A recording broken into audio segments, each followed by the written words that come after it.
ଆଲୋ ଅପା କ'ଣ କରୁଛୁ ବା ତୁ? କ'ଣ କରିବା ଏଇଠି ବସିଥିଲି ବା। କ'ଣ କହୁନୁ? କାଲି ସକାଳେ ଟିକିନାର ମା କେତେ ବଢ଼େଇ ଚଢ଼େଇ କହୁଥିଲା ତା ଝୁଅ ବିଷୟରେ। ଇଲୋ ଆଜି ସକାଳେ ଗୋଟେ ଟୋକା ସାଙ୍ଗେ ବାଇକ୍ ଯିବାର ମୁଁ ନିଜେ ଦେଖିଛି। ଆଲୋ ଆଲୋ ସତେ ନା କ'ଣ? ମୁଁ କ'ଣ ତତେ ମିଛ କହୁଛି? ଯା ଉଡ଼ିଗଲା। କେତେ କହୁଥିଲି ବଡ଼ ଝିଅଟା ହେଲାନି ଟିକେ ଧ୍ୟାନ ଦେ ନା। ମୋ କଥା କିଏ କାହିଁ ଶୁଣିବ? ଆଲୋ କିଏ ଉଡ଼ିଗଲା? ତୁ କାହା କଥା କହୁଛୁ? ଆଲୋ ସେ ଟିକିନା ଝିଅ ଲୋ ପଳେଇ ଯାଇଛି। କାଲି ରାତିରୁ ତାର ଦେଖା ଦର୍ଶନ ନାହିଁ। କ'ଣ କହିଲା ଆଣ୍ଟି? କ'ଣ କହିଲି? କିଛି ତ କହିନି। ଆଲୋ ଇଏ ତ ପଳେଇ ଯାଇଥିଲା ଲୋ, ଇଏ ପୁଣି କୋଉଠୁ ଆଇଲା? ମୋ ଉପରେ ଚର୍ଚ୍ଚା କରିବା ପୂର୍ବରୁ ନିଜ ଝିଅ ଉପରେ ଟିକେ ନଜର ବୁଲେଇକି ଆଣ। ତୁ କ'ଣ କହିଲୁ? ଆଚ୍ଛା କ'ଣ କହିଲି? ଏଇ ପୁଅ କୋଳରେ ଶାନ୍ତିରେ ବେଲଜିଆ ଭଳିଆ ଶୋଇଥିବା ଝିଅ ଆଉ କେହି ନୁହଁ ଆଣ୍ଟି। ଇଏ ତୁମରି ଝିଅ, ଟିକେ ଭଲ କି ଦେଖ।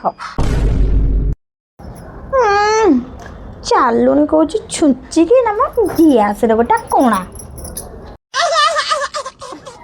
ହଁ ଆଉ କ'ଣ କହୁଥିଲ ଆଣ୍ଟି? ମୁଁ କୋଉଠିକି ପଳେଇଛି? ମୁଁ କୁଆଡ଼େ ଯାଉଛି, କ'ଣ କରୁଛି, କୋଉଠି ରହୁଛି, କୋଉଠୁ ଆସୁଛି ସେ କଥା ଚିନ୍ତା କରିବାକୁ ମୋ ବାପା ମା ଅଛନ୍ତି। ଆଉ ହଁ ନେକ୍ସଟ ଟାଇମ୍ ମୋ ବିଷୟରେ ଏମିତି ଭୁଲ ତଥ୍ୟ ଦେବା ପାଇଁ କେବେ ଚେଷ୍ଟା ବି କରିବନି।